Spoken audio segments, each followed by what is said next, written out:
It's nice. Of course. I think you were drunk when you promised me, but that's okay. I'll take it. So, in the couple of years since you've come, you've done some astonishing things in terms of substantive stuff with both your companies.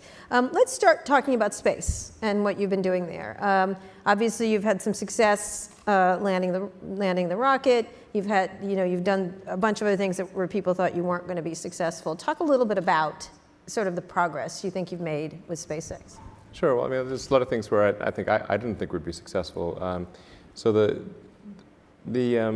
probably and the most significant thing is being able to land an orbit-class rocket boost stage and bring it both back to Cape Canaveral, land on land, and be able to land on a drone ship out in the ocean. There is a bit of an education process that's needed to understand orbital dynamics, because a lot of people are confused of like, why the heck are you landing a rocket on a ship in the ocean? That seems pretty inconvenient. And the reason is because that going up and staying up is actually about velocity horizontal to the Earth's surface. So there's a huge difference between space and orbit. Like space, you could think of as like, say, being the international waters boundary for the Pacific Ocean. Like if you go, 100 miles offshore, you're technically out of coastal waters. Now you're in the Pacific. Right. So it's like technically you're in the Pacific, but orbit is like circumnavigating the globe. Right. It's a really giant difference, and the reason that things go up and stay up is because you're zooming around the Earth so fast that your outward radial acceleration is equal to the inward acceleration of gravity. And so those balance out, and you have a net zero gravity. So when you see the space station, the thing that's little sort of counterintuitive is that the space station is actually zooming around the Earth at 17,000 miles an hour. Even though it seems like it just... It seems really still, but it's moving really, really fast. To put that into perspective, a bullet from a .45 gun, handgun, is just below the speed of sound. So the space station is going more than 25 times faster than that. Okay. And that's what's needed actually to go up and stay up. And that's why there's the term escape velocity, not escape altitude. There's no such thing as an escape altitude. There's only an escape velocity. You need to be a certain speed to escape the gravity of the Earth. Yeah, you can think of gravity as kind of a funnel in space-time. Or think of it like a coin funnel. Like it's very much like that but it's obviously a sort of a four-dimensional coin funnel. But if you spin a marble or a coin on a coin funnel, when it's far out, it sort of spins slowly, and then as it gets closer, it spins faster and faster. And if you were to start at the bottom of the coin funnel and you wanted to exit, you'd spin it horizontally, and it would spin out, and that's really how you get to orbit. So how does the that gravity relate well to is like a funnel. Why you want to land on a ship in the ocean? Because in order to get to orbit, all that matters is your horizontal velocity. Your altitude doesn't really matter. In fact, the force of gravity at say the sort of nominal boundary of space, 100 kilometers, is almost exactly the same as it is on the surface of the Earth. It's like if it's a few percent lower than the surface of the Earth. So in order to go up and stay up, the only thing that matters is how fast are you going horizontal to the Earth's surface. So you have that outward radial acceleration, or think of it like maybe like tetherball or something like that. It's really that outward acceleration is the thing that matters. And so when the rocket is going to orbit, the only reason it's going up is to get out of the thick part of the atmosphere. Because at high velocity, the atmosphere is thick as molasses. And so it goes up very briefly, but if you look at a long exposure of the rocket's trajectory, you'll see it goes up, but immediately curves over and starts going horizontal. And so at the point at which the point at which the stages separate, those two stages, the primary boost stage, which is the most expensive part of the rocket, the point at which that staging occurs can be as high as Mach 10. But it's going away from the launch site at 10 times the speed of sound. So in order to get back to the launch site, you would have to have enough fuel and oxygen to reverse out that velocity and boost back all the way to the launch site. And you just don't have, the physics of it don't really allow you to have that much. It's not about saving money on fuel or anything, it's just physically impossible. Because another sort of thing about if you're in space is that there's nothing to react against. So, like whereas an aircraft can circle very easily because it's reacting against air, in vacuum there's nothing to react against. So the only way to go back the other direction is to apply just as much energy as it took you to go. If you want to go backwards, you have to apply just as much energy as it took you to go forwards. Mm-hmm. In fact, well, twice as much, really, because you've got to zero it out, and then you've got to... So you've got to land elsewhere. Yeah, so bottom line is this thing is zinging out to sea at 10 times faster than a bullet. It may well be over the ocean, because the ocean covers most of the... Oh, it's actually, at the point of separation, it's not that far away. It's maybe 100 kilometers away from the launch site, but it is going like hell in the opposite, away from the launch site. So the only way to really land it is to have it continue on that arc, that ballistic arc, and then land far out to sea on a ship that's pre-positioned to a particular latitude and longitude, very, very precise, to within about a meter. And then the rocket will then go from vacuum through rarefied air at hypersonic velocity. So when it's in vacuum, it has to, obviously you can't use aero surfaces. You have to use nitrogen jets to control the attitude and position. And then as it starts to encounter the air, we use grid fins, because grid fins look like sort of like a waffle. They work quite well across a wide regime, from both very high velocity hypersonics through supersonic, transonic, and subsonic. So it's hard to have aero surfaces that work well across that entire regime. And then, so once the aero forces become high, it uses the four grid fins to sort of control its attitude. To land itself. Yeah, it's controlling it's controlling pitch, yaw, and roll with the grid fins. And then those grid fins will then position it to where it's fairly close to the ship, and then it will light, in this case, 3 of the 9 engines to arrest the velocity, and then drop to 1 engine for precision right before landing. Right. Okay. So super that was hard. maybe a bit of a long explanation. No, that's okay. But okay, what we're going to get to is that's super fucking hard. There's a video. So why is that important? Why has this moment been important for you? Well, so in order to reuse the boost stage, which is about 70% of the cost of the rocket, so that Which cost is that? How much is that? well, I mean, it's sort of on the order of $30 to $35 million. Right. So you want to save that. Yeah, I mean, it's like I tell my team, it's like imagine there was a pallet of cash that was plummeting through the atmosphere, and it was going to burn up and smash into tiny pieces. Would you try to save it? Right. Probably yes. Yes. Okay. Yeah, that sounds like a good idea. Right. Okay. So we want to get it back, Right. and that way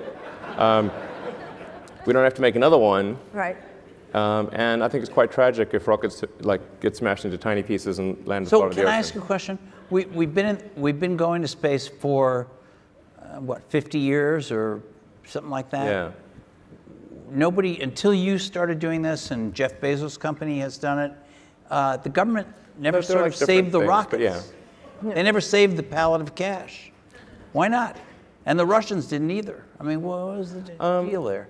Yeah, I mean, there was some attempt made to do that with the space shuttle, but there was no return. It's the first time that a rocket boost has returned to launch site Right. from an orbital mission, and certainly the first time that there's been a landing on a ship out But to the sea. regular rockets that went up that weren't designed like planes never tried to do this. Right. The plane thing is not a good idea in my view. The plane, and the reason I think is, like, intuitively it seems like a plane should work, but actually if you consider that really every mode of transport has a design that is appropriate to its medium. And if you're in space, wings are not very useful because there's no air. And then if you want to go somewhere other than Earth, there's also no runways. So these are important considerations. So that's why when they went to the moon, they used propulsive landing. Right. But what I'm saying was when they built the space shuttle, it sort of was looked like a kind of bulbous I think that appealed plane. to Congress. Yeah. Yeah. They went, cool, that's cool. Yeah. It looked like an airplane. Can you explain Okay. Jeff Bezos? Good one.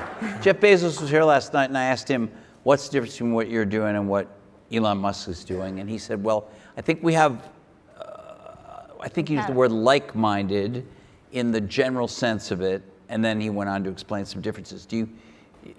And then he talked about, and correct me if I'm misquoting him, but I think he was saying, this is all about laying the foundations of being able to do greater things by getting the basic infrastructure of being able to reuse these rockets down right.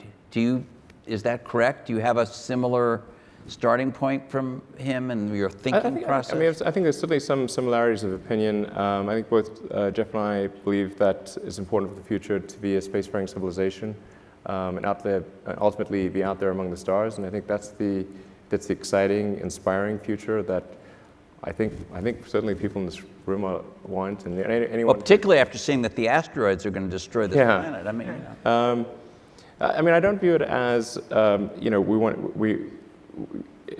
think when I say multi-planet species, like that's really what we want to be. It's not like still being a single planet species but moving planets. It's really being a multi-planet species and having civilization and life as we know it extend beyond Earth to the rest of the solar system and ultimately to other star systems. I think that's the thing. That's the future that's exciting and inspiring, and I think that's what you need things like that to be glad to wake up in the morning. Like life can't be just about solving problems. Like there have to be things that are inspiring and exciting that make you glad to be alive. So what, in the immediate time frame, what is your goal for SpaceX now that you've done this, which is a huge accomplishment? What is the plan for you in the immediate time and then the longer range? Sure. So we plan to refly one of the landed rocket boosters, hopefully in about 2 or 3 months, something like that. And then so that'll be an important milestone. So far, the stages are looking like quite good, even though they come through quite. It's a really difficult re-entry situation, but they're looking like they're in good shape. And we now have 4 of them. So we want to start reflying them, towards the end of summer, and then hopefully by the end of this year we'll be launching Falcon Heavy, which will be the most powerful rocket in the world by more than a factor of 2. So Falcon Heavy will be on the order of 5 million pounds of thrust on liftoff, which is about 2/3 the size of a Saturn V. Oh, really? Yeah. So that's the rocket that took the astronauts to the moon. Right. Exactly. So, in fact, we're launching from the same pad, from the Apollo 11 pad. Wow, yeah. That's amazing. So you're hoping to launch that Falcon Heavy by the end of this year, you said? Yeah, that's our aspiration. That's somewhat of a delay from when you first hoped to launch it, right? But I mean, it's not like we had a lot of pressing customers who wanted us to launch it. Okay. So in fact, the first launch will not have any operational satellites. It'll be a demonstration launch. And the first operational flights where customers actually want us to launch it are next year. whereas there's a lot of customers who want us to launch Falcon 9. So about a quarter of our flights are for NASA, but 3/4 are for commercial satellites, like broadcast and communication satellites, or science missions for other countries. And there's quite a backlog. And we had an issue with the rocket last year, so that put about a 6-month hold in our schedule. So we're sort of backlogged on our launches, and we're trying to get them out as quickly as we can, and service our customers. So the launches will take place, every 2 to 4 weeks. There's quite a high launch cadence. That's a much faster cadence than NASA had, right? Yeah, it'll be more launches than anything else in the world.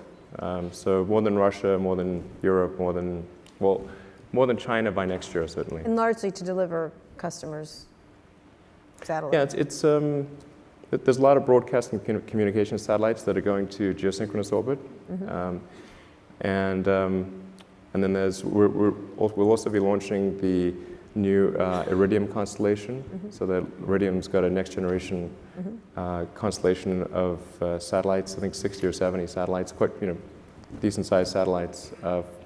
That'll be, I think, many orders of magnitude improvement over the current Iridium system. So we'll be able to have global broadband. So that'll be a whole bunch of launches, and and then next year we'll be flying Dragon version 2, which is the one that's capable of taking up to 7 astronauts to the space station. And in fact, Dragon 2 really it's a propulsive lander as well, and it'll be it's intended to carry astronauts to the space station, but it's also capable of being a general science delivery platform to anywhere in the solar system. So, so where are you going with it? Well, we're going to send one to Mars in 2018. Okay. Now, let's talk about... Wait, 2018, that's for sure. Yeah, a couple of years. Okay. Now, will you be on that flight? No. You have talked about this. You said you want to die on Mars, just not on landing, right? Is that correct? Well, I think if you're going to choose a place to die, then Mars is probably, not a bad choice. All right. But you're not ready. It's not some sort of Martian death wish or something. But yeah, if you're going to be born on Earth, die on Mars. So sending this up to Mars 2018, right?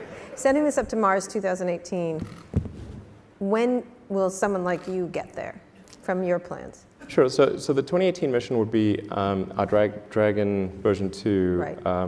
And that, I wouldn't recommend traveling to Mars in that, because it has the interior volume of a large SUV. Okay. And the trip for Dragon would be on the order of 6 months. It's a long time to spend in an SUV, I think. It can be done, but probably not ideal. And it also doesn't have the capability of getting back to Earth. Right. That seems more important than the space. Yeah, we can put that in the fine print. Yeah. Sorry. Yeah. It's like the side effects in a drug ad. By the way, We cannot get back to Earth. Yeah. Yeah, we saw the movie. We saw what happened. He got back. Yeah. So it was good. I actually enjoyed the movie. Do you think he could have gotten back like that? Was that plausible? Well, I thought there was some connection. It was like 80% scientifically correct. Okay. But there did connect a series of improbable events. Such as?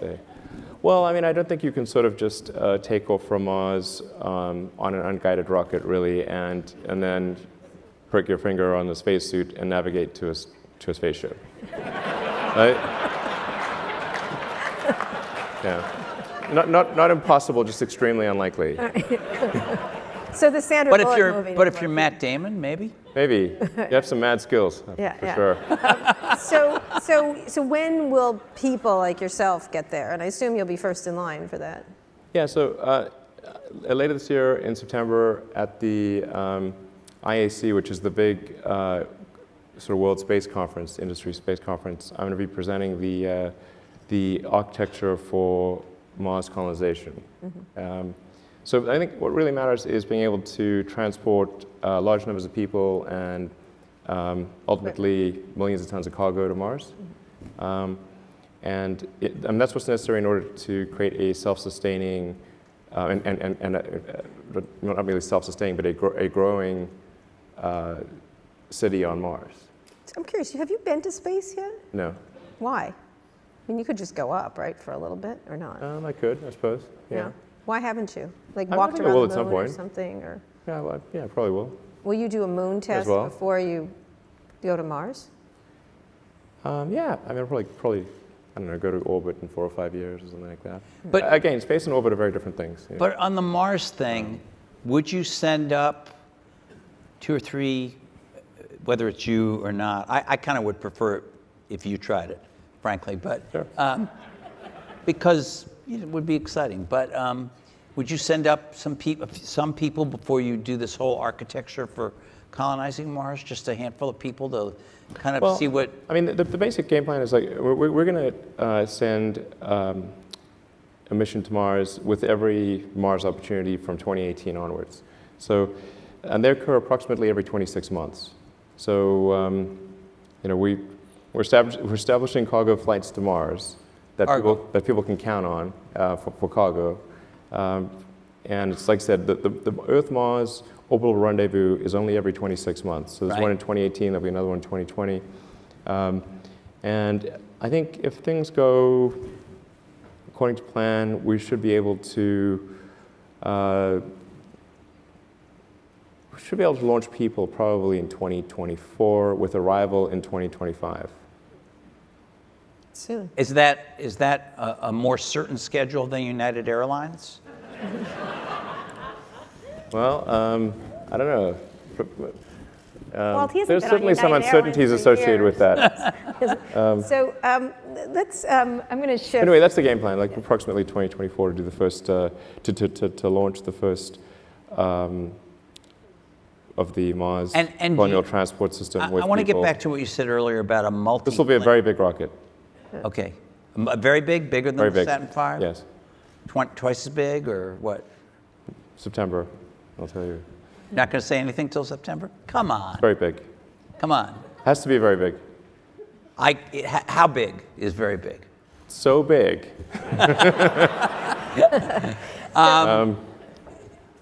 Do you think we should abandon the Earth at some point? No, I think that's great. But you have said things. Why would we abandon Earth? It's really nice here. You've said things about we may have to abandon the Earth, so it's good to have a plan B. You've said No, I that haven't. before. No, that was Bezos. I think that's Bezos. maybe I don't know, but it wasn't me. All right. Okay. Wasn't me, like Shaggy. You know. Right. So let's move to things on this Earth. Let's move to Hyperloop, Tesla, other things. But let's talk about Tesla first. Sure. Where do you feel like the company is at this point? And there's been lots of activity in self-driving cars, in autonomous, semi-autonomous. How do you look at how everybody's jumped in? Google, Apple, others, and all the car manufacturers. Yeah, I mean, there have been so many announcements of like autonomous EV startups. I'm waiting for my mom to announce one. Okay. It's like, Mom, you too. I mean, there's a lot. So, yeah, I mean, in the U.S. alone, there are 4, I think maybe 5 China-funded EV startups. Yes, there are. At the $1 billion plus level, like serious funding. And there's a bunch of startups, and then of course the car industry as a whole seems to be moving in that direction. Volkswagen just, I think, announced a huge battery factory that they're going to build. And I think these are all good. You know, it's good for the industry to be moving towards sustainable transport as quickly as possible. We open sourced our patents to try to be helpful in that regard. And yeah, so it's encouraging to see all this activity. From a Tesla standpoint, you know, we want to take a set of actions that are likely to accelerate the advent of sustainable energy. Scale up production as fast as we can. So we accelerated plans for the Model 3 by 2 years. And so we want to try to get to 500,000 cars in total in kind of the 2018 timeframe, which is an aggressive schedule, but I think, achievable. And then maybe 1 million cars a year by 2020. You know, I can see I think a pretty clear path to get there. Autonomy is obviously extremely important. People are going to want autonomy. It's going to be odd to have a car without autonomy in the future. Yeah, so I think that's So what do you, scaling up. how do you look at all these efforts? Not your mother, but Yeah, but, my mom's. Yeah, she's great. she's not going to do it. She may do a rocket situation, but how do you look at each of them? Let's go through them. What Google is doing. How do you assess what they're doing when you're looking at it? Because there'll be competitors at some point. These are all eventual competitors. Well, you know, I think what Google's done a great job of showing the potential of autonomous transport. Right. But they're not a car company, so they would potentially, you know, license their technology to other car companies. And I think they announced something with Fiat. So I wouldn't say, you know, Google's a competitor because they're not a car company. We would compete with somebody perhaps that they license technology to, but not to them directly. Right. Apple? Yeah, that'll be more direct. That'll be more direct? Yeah. You can tell that by the hiring pattern and Yeah, that kind of absolutely. stuff? So what do you, okay, so they're going to be Given more they've hired a lot direct. of How do you Tesla assess it? I mean, I say, like, you know, I think it's great that they're doing this, and you know, I hope it works out. What's the time frame for them, do you think? I don't know. I mean, I think they should have embarked upon this project sooner, actually. But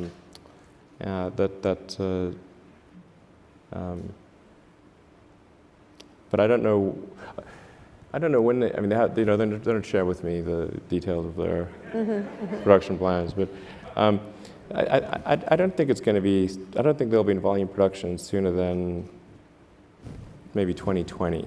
That'll be like the soonest. And is that too late? When you say they should have embarked sooner, is that because 2020 will be too late to stop you or beat you or compete with you or what? No, it's just like it's a missed opportunity. It's just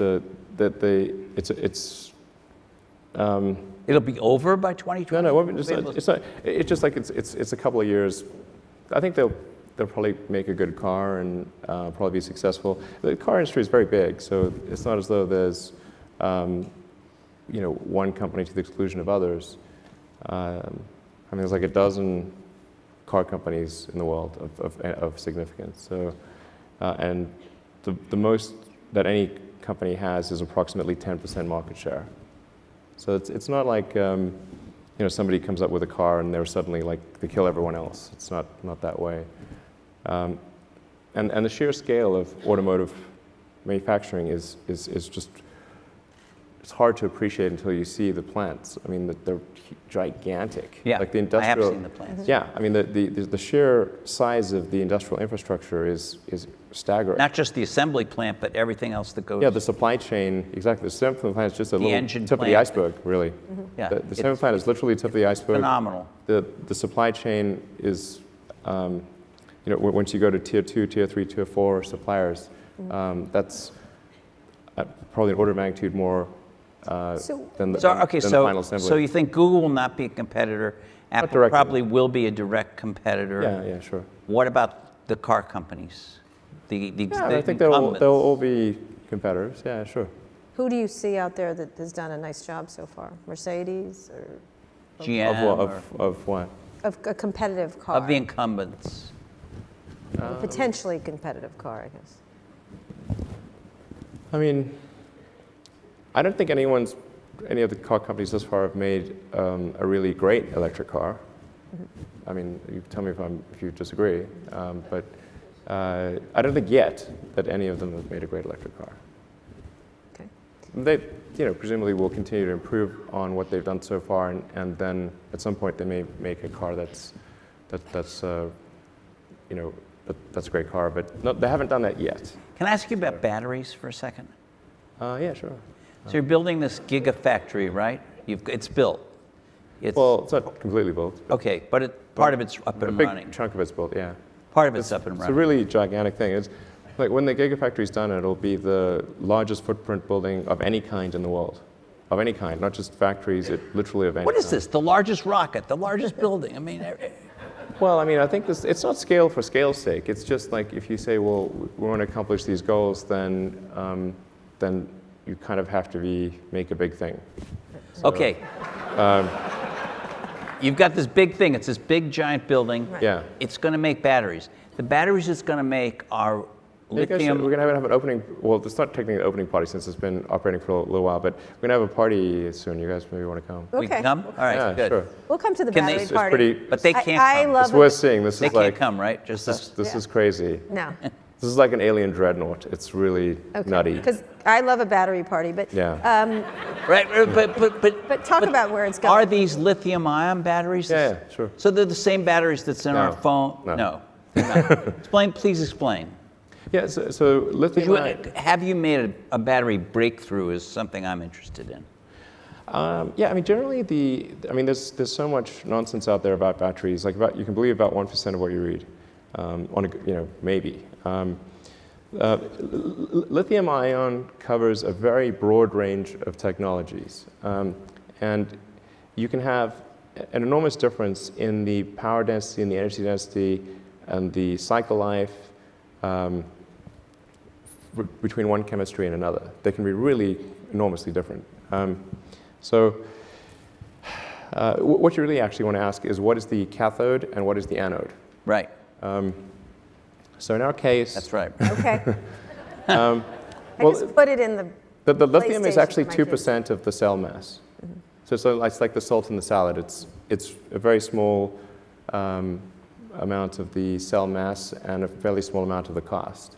But it sounds like it's big because it's called lithium ion, but it really, like our battery should be called nickel graphite because it's mostly nickel and graphite. Okay, and It's nickel, cobalt, aluminum, but battery the other little things, and graphite with a silicon oxide layer. battery on the anode. efficiency or power that the power that you can store in a certain mass seems to be move very slowly, at least compared to we're used to Moore's law pushing integrated circuits faster. Batteries kind of are always in our consumer devices always lagging behind. You've built this giant thing, the biggest building in the world it's ever seen. It's not fully built, but yes, it's You're building a pretty the big biggest chunk is building the built. world So has yeah, ever yeah, seen. yeah. To make batteries. Your whole business depends on batteries in these cars. Have you figured out a way to do some significant increase in the yield of energy from a given amount of space in the battery? Well, yeah, I mean, the energy density is increasing sort of maybe on the order of like 5-ish% per year. And it doesn't sound like much, but you add that up over a number of years with compound interest, it ends up being quite a significant number. And a lot of people sort of think that, oh, well, we just sort of cobbled together some laptop batteries and somehow made a great car. But if it was that easy, then I think we would have quite a few competitors who did the same thing. But it's really quite a lot harder than that. It's a cylindrical form factor, but the internals of the battery are quite different from what you would find in a laptop. And will be increasingly different with what's built at the Gigafactory, which is highly optimized for automotive, and has improved energy density. But mostly, it's not the energy density that's the issue, because you can buy, if you buy a Model S today, the range is around 300 miles, and that's quite a lot. So it's pretty rare that people really need to go more than 300 miles at a time without stopping. Right. So I don't think we really have a range issue. And we could make a 400-mile range car today. Like, that wouldn't be too big of a deal. So what really matters is decreasing the cost per unit of energy of the battery packs, so you can make the car affordable. That's actually the important thing. So there's really two main dimensions along which cost optimization and making something available to mass market can be achieved. One is design iteration, going through multiple versions of something, and then the other is economies of scale. And you kind of need both of those things in order to make a compelling mass market product. And you look at like cell phones and how many design iterations have we gone through with cell phones, and look at the scale at which they're made, which is enormous. And that's what enables everyone to have a supercomputer in their pocket. So speaking of that, the sales, when we're talking about the sales, you have booked how many orders for? It's on the order of 400,000. 400,000. So 400, obviously, yeah, consumer interest and a promise. A lot of it around you, around the idea of you and Tesla and the excitement. They're not booking. It was quite surprising, actually. I mean, because we didn't do any advertising or there was no guerrilla marketing or anything. It was just basically like, yeah, we're going to have this webcast. There were only about 1,000 people in the audience, and it really caught us by surprise. But I think, when you have a product that really resonates with customers, the word of mouth grows like wildfire, and that seems to be what. Yeah, but it's a little bit. I mean, honestly, in some groups of, especially men in Silicon Valley, if you show up and read like a label of a peanut jar, they'd be thrilled with the situation. So, I mean, a lot of this does base around you, like the idea of you and the excitement around this exciting entrepreneur. Is that enough to get it to this massive company you've been hoping to? The idea of this is the Elon promise, or it's the... Well, I think actually it's not so much, I mean, I sort of, I mean, I'm not sure. I think I deserve less credit than that. Actually, I mean, what Tesla's done, and we have a phenomenal team. There's like 15,000 people at the company. Worked super hard to create compelling products, to create great cars. And we started off with the Roadster, and then the Model S. And the Model S was rated, by Consumer Reports as the best car ever. Got the Model X, which has had some teething issues, but. I think is now at the point where it's really starting to. I think it's really, quite sublime at this point, and so people look at that and say, okay, well, if Tesla's made these cars, then probably the next car they make is going to be, the also, less expensive one. Also a great car, and but so it'll be a great car, but it'll be affordable. And it's like, great, okay, that sounds like something I want. So this next car, the price is. It's starting at 35,000. Yeah. Okay, affordable. Okay, relatively speaking, that's approximately the midpoint of, when do you get to the really affordable, the way down much lower than that? Yeah, I mean, it's important to point out that 35,000, particularly when factoring in the lower cost of electricity versus gasoline, and that the maintenance cost is much less. You don't have to have oil changes. You never need to replace your brakes because the car uses regenerative braking, so the brakes last as long as the car does. It's basically you just need to replace the tires. Like that's about all.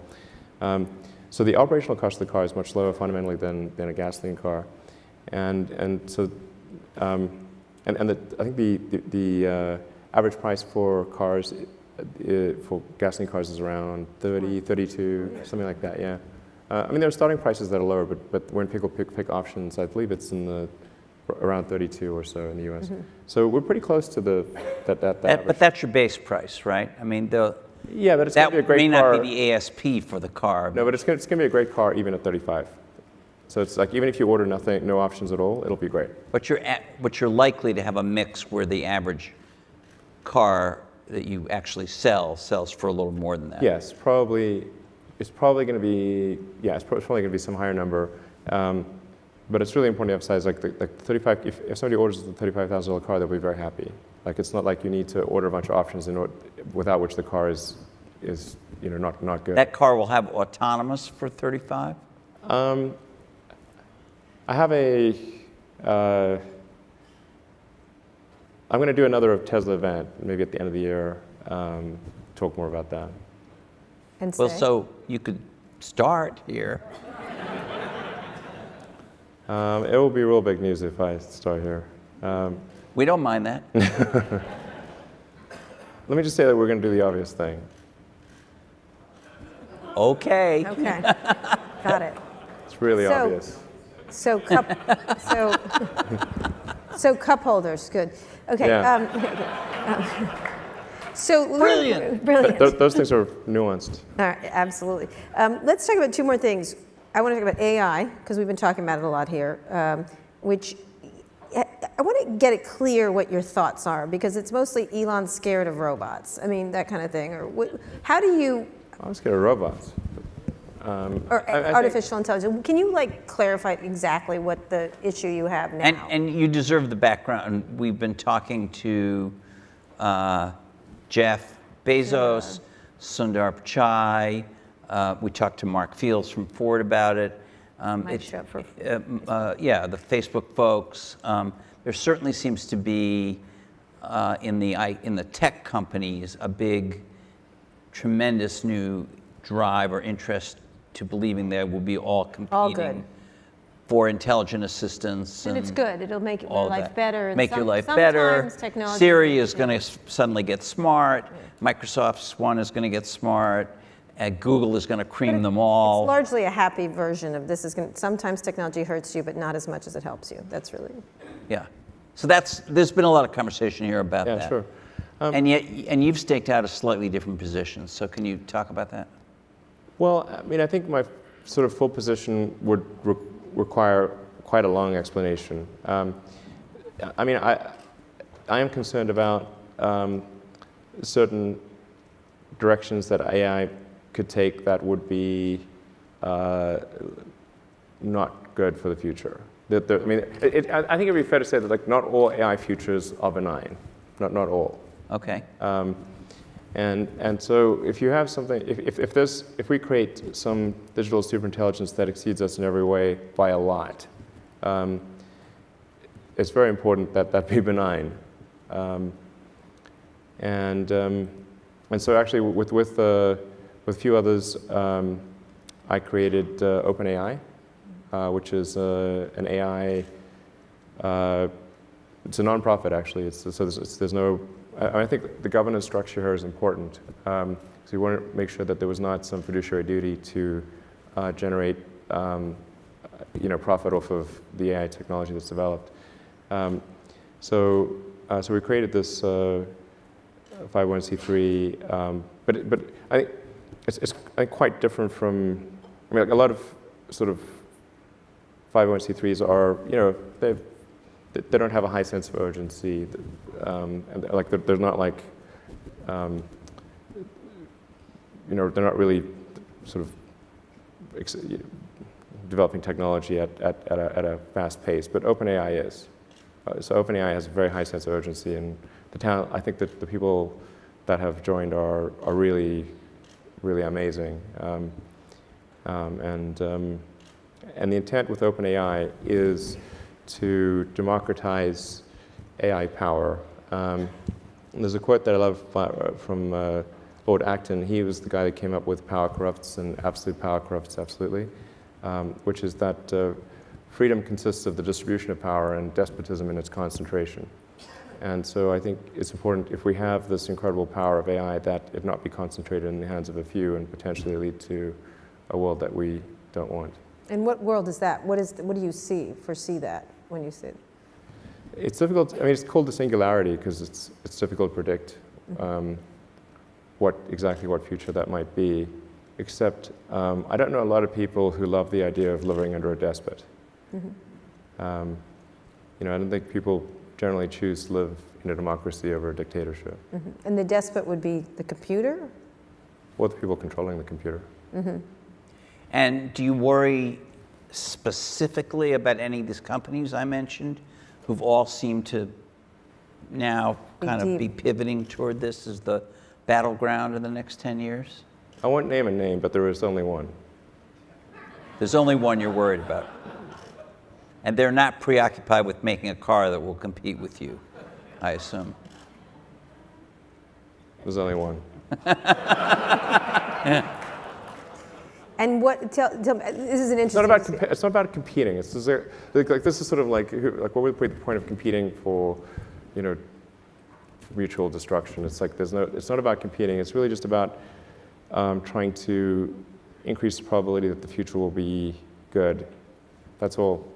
So the the goal of OpenAI is really just to take the set of actions that are most likely to improve the positive futures. Like, you can think of like the future as a set of probability streams that, Yep. that branch out and then converge, collapse down to a particular event, and then branch out again. And there's a certain set of probabilities associated with the future being positive and different flavors of that. And at OpenAI, we want to try to do whatever we can to guide, to increase the probability of the good futures happening. I think that's really what we're trying to do Do there. you worry that by making this open, some bad actors may use some of what has been developed to do bad stuff with the power of AI? I mean, that is certainly I mean, a good rebuttal to that. However, I think if AI power is widely distributed, then, and there's not, say, one entity that has some super AI that is 1,000,000 times smarter than anything else. You know, if instead the AI power is broadly distributed, and to the degree that we can link AI power to each individual's will. So like you know, you would have your AI agent, and you would, like, everyone would have their sort of AI agent, and then if somebody did try to do something really terrible, well, then the collective will of others could overcome that bad actor. Which you can't do if there's one AI that's, you know, 1,000,000 times better than everything else. And it's proprietary. And it's either has its own will, or more likely, at least in the beginning, is controlled by, you know, some small set of people. So I think that's really the risk. I mean, you know, there's always been these arguments like, what's the best form of government? You know, big fan of, I think it was Churchill, like, you know, democracy is the worst form of government except for all the others. Right. So speaking of that, Yeah. this election, you are from... Oh, no. No. Yes. How does that strike you, what's happening now? You've come to this country, you're a naturalized citizen? You know, I think I'm glad that the framers of the Constitution saw fit to ensure that the president was someone who was captain of a large ship with a small rudder. Okay. And? There's a limit to how much harm any given president. Are you sure about that? Oh, yeah. Yeah. So you're not worried about, are you backing either of the candidates at this point? Trying to stay out of this situation. Because? I don't think that's the finest moment in our democracy. Well, given that it's not the finest moment in our democracy, do you think the best thing is to stay out? Or We'll see. to get in and I'm not sure what I try could to do to head off just- the worst? I mean, I'm not sure how much influence I could have as one person on the outcome. I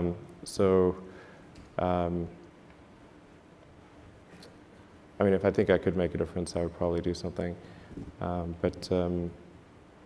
Like I said, I think I'm just glad that being the U.S. president is like being captain of a large ship with a small rudder. Mm-hmm. And so there's just a limit to how much good or bad a president can actually do. I mean, obviously, if a president could make the economy great, and there was like a button they could press, they'd be pressing that button at the speed of light. Mm-hmm. So, you know, they can't. They can't just magically make the economy good. No president wants the economy bad ever, but they, you know, like there's just a limit to how much they can do, you know, I guess there is the nuclear thing, which is Yeah, the nuclear thing. I guess there is the nuclear thing. yeah, but I don't know. I think people, I don't think we would like just arbitrarily launch nuclear missiles. Yeah, Yeah. one would The hope. president can do that. I don't think so. Not President's the arbitrarily. I commander-in-chief. mean, I think that. He's the commander-in-chief. Yeah, no, but I still don't think that means you can just launch nuclear missiles whenever you want. Yeah. I think Congress would be like quite upset about that, and They might not be consulted. yeah, but I think like the military would be like, yeah, we really think Congress should be consulted on it before we launch a. Yeah. That might happen. That Preemptive could nuclear happen. strike. Are you willing? You're basing your faith in that, though. I'm quite confident that the military would not just, you know, randomly agree to launching nuclear missiles at somebody. Well, that's calming. This is Yeah. pretty comforting, yeah. We're going to put up just very quickly, we'll end on Hyperloop. You've been involved with it. Your level of involvement is what at this point? Just Yeah, chief I know visionary? it's a bit confusing because You talked about it when you were here last time. Yeah. I actually came up with the idea. I came up with an initial idea which turned out to be wrong and wouldn't work several years ago, and then but I sort of shot my mouth off and said, oh, I think I have an idea that would work, and it turned out that didn't work. But with a lot of iteration, was able to come up with something where the physics hangs together, and then published the paper and just said, like, look, anyone who wants to do this is great. Go, be my guest, because I sort of have my plate full running Tesla and SpaceX. Yeah, yeah. And so I think it'd be great. I mean, it'd be great to have any interesting new transport solutions, anything that gets people to their destination in a way that's safer, costs less, is more convenient. That'd be great. I mean, and so I think probably the most valuable thing that the Hyperloop paper that I published has done is to spur thinking in terms of new transportation systems. So it's not just, oh, let's have a fast train. Okay, that's not even as fast as what Japan did in the 80s. Like, okay, well, I don't see what the point of that is. Like, we should really be trying to think of something that's. I think particularly in California, like, we should be like saying, hey, what is the best? Well, let's invent something new that's way better than anything else. Do you want to shoot your mouth off about that? I mean, I'm not an investor in any of the companies that are working on it, and I've tried to be neutral because I'm trying not to favor one company over another, but just to encourage anyone that is interested to say that try to give them moral support, and I hope they succeed. The only thing that I am doing on the Hyperloop front is, like, we're holding a student competition, and the student competition is really just aimed towards encouraging students to think about exciting new transport methods. And it's totally cool if they want to, like, do some architecture that's different from what I proposed in Hyperloop. And in fact, the winning team at the student competition that we held earlier this year used a different suspension mechanism than what I proposed, which is I proposed using essentially taking the air that builds up on the nose from the compressor and flowing that through air skis, so that you simultaneously remove the drag from the nose and provide a means of suspending the pod. And that's also something that works well even at supersonic velocities. You can go. It's been demonstrated up to Mach 1.1 in terms of using air bearings as. But they use something different. Yeah, basically electromagnetic suspension. The reason I didn't suggest sort of any kind of magnetic suspension is that it's very important that the cost of the tube be minimized. So you really want, because the pod is cheap, the tube is expensive. So if you want to go, say, 400 miles and in two directions, so you've got 800 miles of tube. The critical economic optimization parameter is the cost of the tube. So you want that tube to be as low cost as possible. And so if you do anything that requires action on the tube side, it's going to make that tube much more expensive. So if you use air bearings, it doesn't change. Like, that's real cheap. Yeah, so. You think this is going to happen? Yeah, I think something like that. I think something will happen in the future. So I think if the companies that are trying to make it happen now, if for whatever reason that doesn't work out, then I think I might do something myself in the future. I don't want to do something. I don't want to sort of front run them. It's like, say, here's this free idea, and then meanwhile I go and do it myself. That wouldn't be nice. So but if a bunch of people, if companies don't try it and it doesn't work out, then I think I'll try to just at least do a demonstration system. Okay, last question. Do you think tech has gotten more serious? How do you look at the tech landscape as someone who's, a well-known you probably qualify as a visionary. The concept, where do you imagine we are right now in the tech space? And then we'll get to questions from the audience. I think there's a lot of innovation happening in many different areas. The advancements in AI, I think, are quite astonishing. The advancements in genetics are amazing.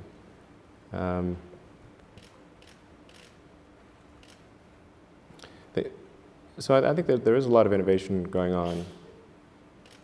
I think that there's probably a few too many talented entrepreneurs in kind of the internet space, and I think their talent actually would be better served in some other industries.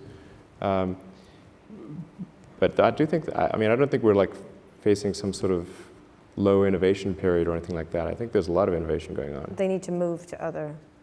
I just think there's like, if you had some ideal distribution, it would probably be fewer, like there's just a lot of talent focused on the internet, and probably some of that talent would it'd be better to have some of that talent in other industries. That's about all, but there's tremendous amount of innovation that's happening. It's something that I think is going to be quite important. And there's not, I don't know of a company that's working on it seriously is a neural lace. So going back to the AI situation, this is quite an important debate. Like if you assume any rate of advancement in AI, we will be left behind by a lot. And so then we could be in, like, benign, but even the benign situation, if you have some, if you have ultra intelligent AI, we would be, so far below them in intelligence that it would be like, a pet, basically. Cat, that's what I was thinking. Like a pet. Cat, like a cat. It would be Elon like the a house cat. Yeah, it would be like the house cat. Right. It's not that's not the end of the world. It's just, Well, sort of pet. You've seen the movie. It could be. Yeah. It could be. So that honestly, that would be the benign scenario. And So house cat is okay. I mean, I don't love the idea of being a house cat. Okay. But that. So what's the solution? Yeah. So I think I think it's to essentially. I think one of the solutions, the solution that seems maybe the best one, is to have an AI layer. If you think of like you've got your limbic system, your cortex, and then a digital layer, a sort of a third layer above the cortex, that could work well and symbiotically with you. I mean, just as your cortex works symbiotically with your limbic system, your sort of a third digital layer could work symbiotically with the rest. This is something that's surgically inserted or bred into the species, or what? The fundamental limitation is input-output. So we already have, we're already a cyborg. It's just that, I mean, you have a digital version of yourself or partial version of yourself online in the form of your emails and your social media and all the things that you do. And you have basically superpowers in that with your computer and your phone and the applications that are there. You have more power than the President of the United States had 20 years ago. Like you can answer any question, you can video conference with anyone anywhere, you can send a message to millions of people instantly. You just do incredible things. And but the constraint is input-output. So we're I/O bound, particularly output bound. I mean, like your output level is so low. It's like, particularly on a phone, like your two thumbs are sort of tapping away. This is ridiculously slow. Our input is much better because we have a high bandwidth visual interface to the brain. Like our eyes take in a lot of data. So there's many orders of magnitude difference between input and output. So mostly effectively merging in a symbiotic way with digital intelligence revolves around eliminating the I/O constraint. So it'd be some sort of direct cortical interface. And you called it a neural lace? Neural lace, yeah.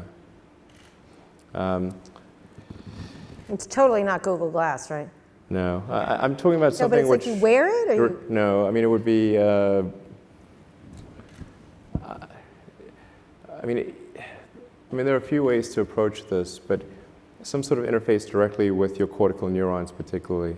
But doesn't that imply surgical insertion? Not necessarily. You could go through the veins and arteries because that provides a complete roadway to all of your neurons. Your neurons are very heavy users of energy, so they need high blood flow. So you automatically, with your veins and arteries, have a road network to your neurons. Still some kind of surgery, right? Yes, but you could insert something, basically, into the jugular and have.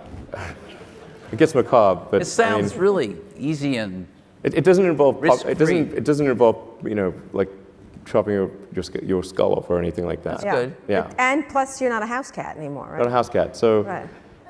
Essentially, if we can figure out how to establish a high bandwidth neural interface With ourselves.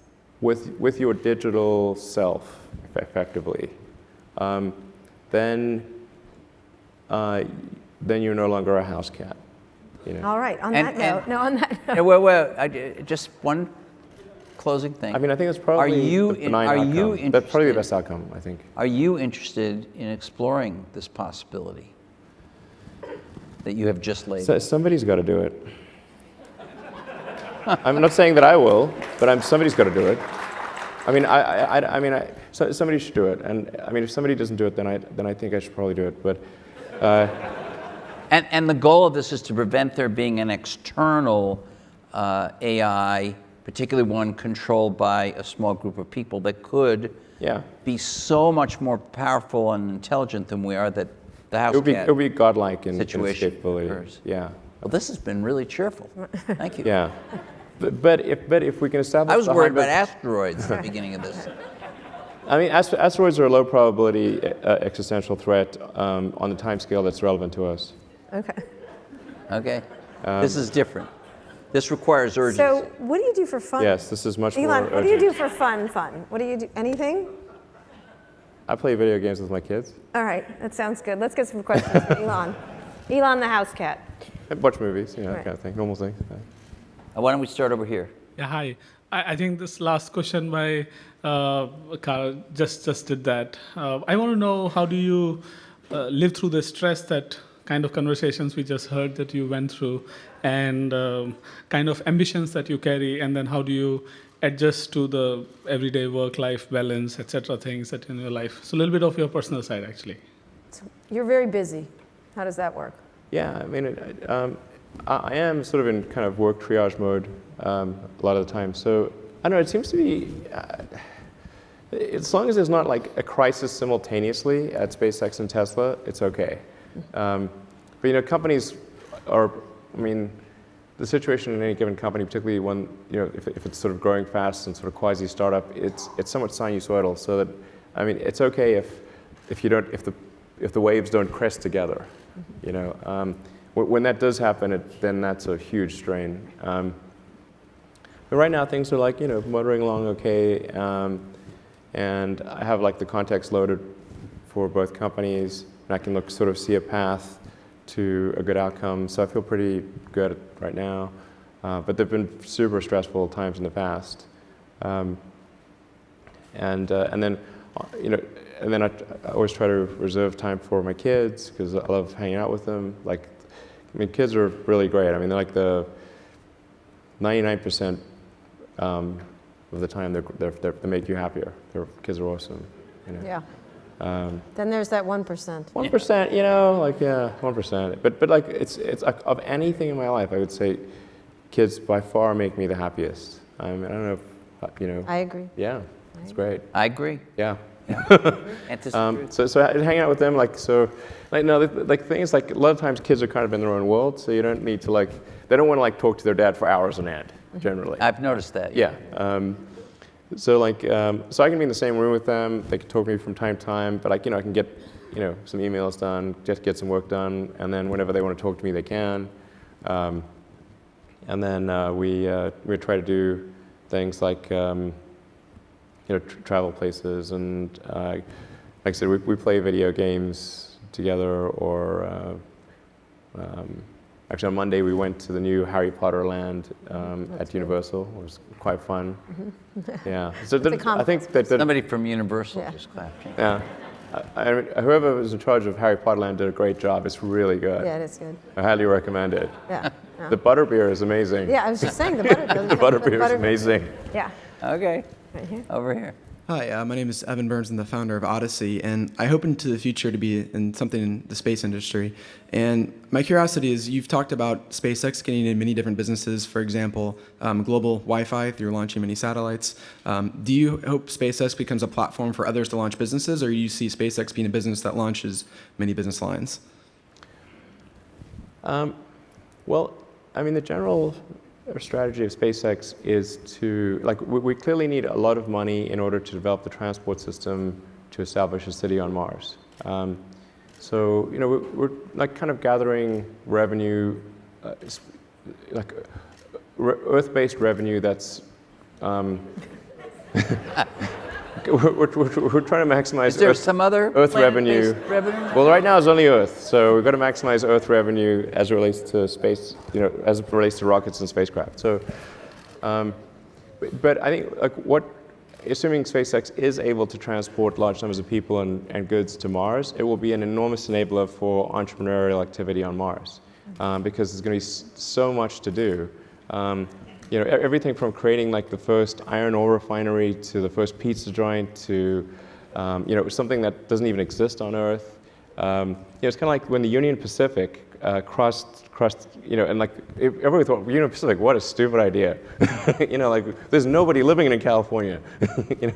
Well, okay, now there's quite a lot of people living in California. So just having it, you need the transport link. And so what SpaceX is trying to do is establish a transport link, and then try to create a fertile environment for entrepreneurs on Mars to flourish. And I think that will be an amazing expansion of entrepreneurial. How long would it take to deliver a pizza from Mars? Well, it's going to be a little cold, I think. But I mean, we can certainly see a way to get to Mars in under 3 months. And I think ultimately you'll be able to get to Mars in under a month. It does get exponentially difficult as you reduce the time. But 3 months is a way to think of it. And I think that's probably, that's really where SpaceX will, I think, create a great environment for entrepreneurial potential. Thanks. Nilay? I hope Domino's does not get to Mars. Please don't let it. We'll have a special Mars I pizza. assume you're going to be. I'm assuming you're hey. going to be king of Mars. but go Nilay. ahead. So you're obviously very ambitious. That's led to some really ambitious deadlines that have been missed. So Falcon Heavy was originally 2012. The Model X was a little bit delayed. The Model X was delayed. The Model 3 seems to be stretching. But the Model 3 in particular is a consumer product. You're taking money from people against a really aggressive production schedule and a huge amount of orders. What are you going to do to hit your deadlines on that? Because it's real consumers this time and a big class of people. Sure. I think the biggest thing is just designing the car for manufacturing. So in the case of Model S, like the Model S was the first time we'd really built a car, a whole car. Like with the Roadster, Lotus did the body and chassis, we did the powertrain, then we did the sort of final installation of the powertrain to the chassis. But the Model S was the first time we made a car. So we were just trying to make a great car, but we had no idea like what it meant to design something to be manufacturable. So the Model S is super hard to make, and then the Model X is built off of the Model S platform, except it's got a bunch of other whiz-bang technologies that make it even harder to build. So,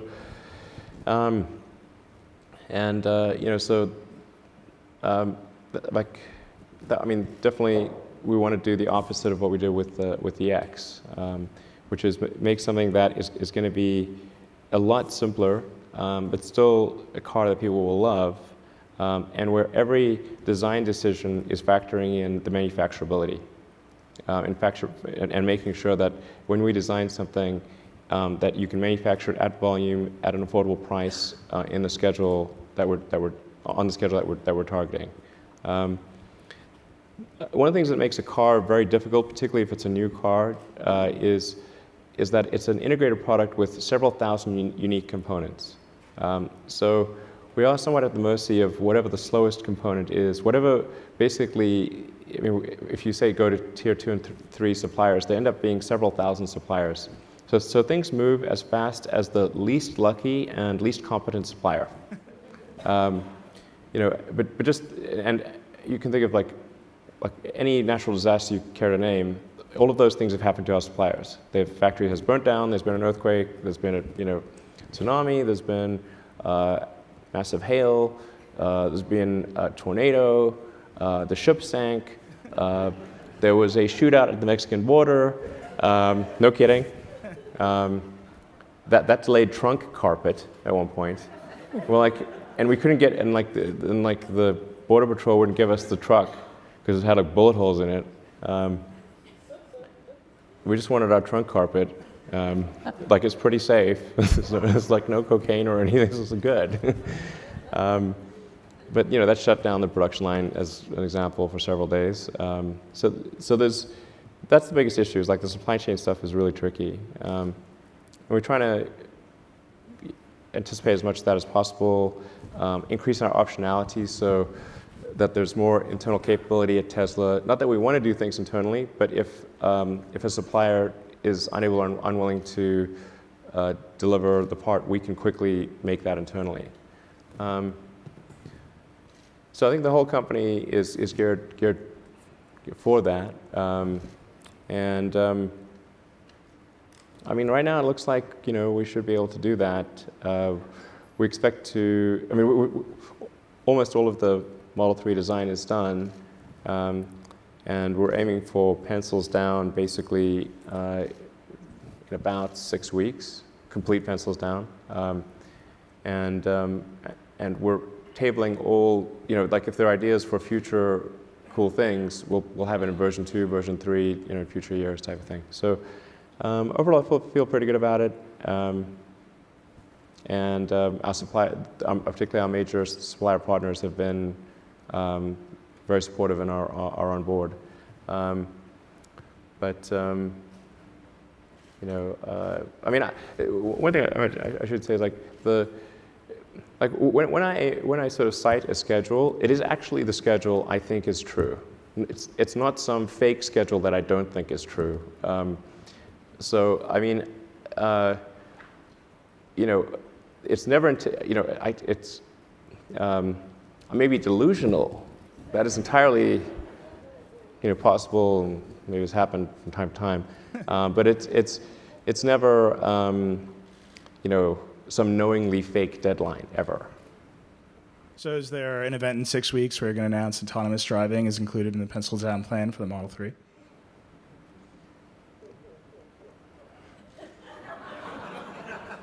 We're not expecting any event in 6 weeks.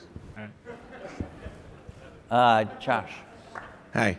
So I have this is kind of a weird question. I feel like you would be the guy with the right answer for it. There's a sort of a philosophic concept that a sufficiently advanced civilization will be able to create a simulation. Yeah. Maybe you've answered this before? A simulation. I've had so many simulation discussions, it's crazy. Okay. So, because in fact, it got to the point where basically every conversation was the AI/simulation conversation, and my brother and I finally agreed that we would ban such conversations if we were ever in a hot tub. Okay. That was like, because that really kills the magic. Hot tub. So the idea is right. Any sufficiently advanced civilization could create a simulation that's like our existence. And so the theory follows that maybe we're in the simulation. Have you thought about this? And a lot. Are we? Are we? Even in hot I tubs. need to know. So Are much we so in it a had to be banned from a simulation? hot tub. Okay. It's not the sexiest conversation. Are we in? Are we in? I mean, I think here's, in my mind, like the strongest argument for us being in a simulation, probably being in a simulation, I think is the following. That 40 years ago, we had Pong, like 2 rectangles and a dot. That Right. was what games were. Now, 40 years later, we have photorealistic 3D simulations with millions of people playing simultaneously, and it's getting better every year. And soon we'll have virtual reality, augmented reality. If you assume any rate of improvement at all, then the games will become indistinguishable from reality, just indistinguishable. Even if that rate of advancement drops by 1,000 from what it is right now, then you just say, okay, well, let's imagine it's 10,000 years in the future, which is nothing in the evolutionary scale. So given that we're clearly on a trajectory to have games that are indistinguishable from reality, and those games could be played on any set-top box or on a PC or whatever, and there would probably be, billions of such, computers or set-top boxes, it would seem to follow that the odds that we're in base reality is 1 in billions. So Tell me what's wrong with that argument. Is the answer yes? The argument is probably. I mean, but I just like, is there a flaw in that I argument? mean, someone. I'm not sure what the error. No. The argument makes sense. So the assumption then is that somebody beat us to it, and this is a game. No. There's a 1 in billions chance that this is base reality. Oh, okay. What do you think? Well, I think it's 1 in billions. Okay. Yeah, I mean, that seems to be like clearly what it suggests. Right. And actually, I mean, arguably, we should hope that that's true, because otherwise, if civilization stops advancing, then that may be due to some calamitous event that erases civilization. So maybe we should be hopeful that this is a simulation, because otherwise, Because they could reboot it. well, otherwise, either we're going to create simulations that are indistinguishable from reality, or civilization will cease to exist. Those are the 2 options. I like those odds.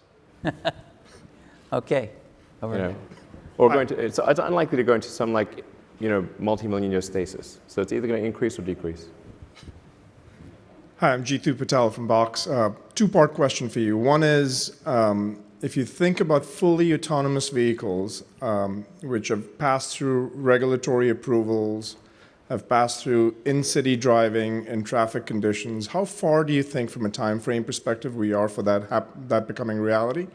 And number 2 would be, the second part of that question is, how long before you think it's either illegal or extremely prohibitively expensive for humans to drive on the road? Well, I really would consider autonomous driving to be basically a solved problem. Even in cities like Beijing and... Yeah. Actually, there's really only one area where it's like a little dodgy, and that's basically if you're at roughly the 30 to 40 miles an hour in urban environments, that's difficult to achieve in Beijing. It's like heavy traffic. In dense traffic situations, autonomy is really easy, because you can just maintain a set distance from various cars. It's actually quite easy. You're very unlikely to run anyone over, because you're just not moving fast enough, and you can brake in time. On highways, particularly highways that are that have barriers, so that you don't have pedestrians, that's also relatively easy. And like a Model S and Model X at this point can drive autonomously with greater safety than a person right now. Yeah. My point is, when does it get to be where you don't need to be sitting behind a vehicle, and it actually, the way that society starts expecting this is, I can have my 75-year-old mother who doesn't speak any English or doesn't drive, be able to be transported from point A to point B by just sitting in a car by herself and being taken. I know it's technically possible, but how far do you think the regulatory approvals are for that happening? I think we're basically less than 2 years away from complete autonomy. Wow. Wow. Wow. Complete. Safer than a human. However, regulators will take, I think, at least another year, and because it's going to depend on what part of the world you're in, because they will want to see billions of miles of data to show that it is statistically true that there is a substantial improvement in safety if something's autonomous versus not autonomous. I don't think that regulators will accept something that's close to, that's sort of approximately as good as a person. I think they'll have to be at least twice as good as a person, maybe 5 or 10 times better in terms of safety. And that will have to be a statistically relevant data set. So like billions of miles over widely differing roads and situations. So yeah, so I think it's like probably 3 years before it's approved from a regulatory standpoint, but less than 2 before it is technically possible. And do you think there's a day when it's illegal to drive for humans, or Well, I mean, we live in a democracy, so presumably that would be a function of the population deciding. I'm not in favor of banning people from driving cars. I'm in favor of freedom and not restricting what people do. Yeah. But maybe the requirements for a license will get more stringent. I think that seems like maybe a good move, so you have to demonstrate a higher level of skill to drive in order to be allowed to manually drive. Okay, very last question. This is the last Make question. it a good one. We're here. Sorry, Because Elon has to go. Got to make it a great question. Thinking about life on Mars again, how do you think about cultural unification, systems of government, rules of law, establishing those very early on? Well, I think I was just declared king of Mars a moment ago. Yeah. I like so- that. Yeah. Take it. Yeah, thank Run. you. So I think most likely the form of government on Mars would be a direct democracy, not representative. So it would be people voting directly on issues. And I think that's probably better because the potential for corruption is substantially diminished in a direct versus a representative democracy. So I think that's probably what will occur. I think I would recommend some adjustment for the inertia of laws would be wise, in that it should probably be easier to remove a law than create one.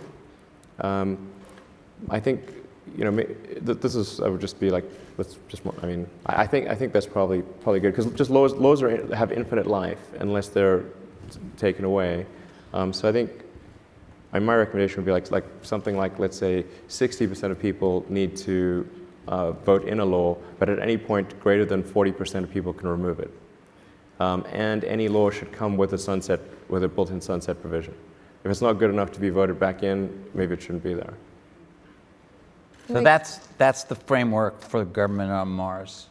I mean, those would be my recommendations. A direct democracy where it's slightly harder to put laws in place than to take them away, and where laws don't just automatically live forever. You'll be a good king. Thank you, Elon Musk. Thank you. All right. Well, thank you.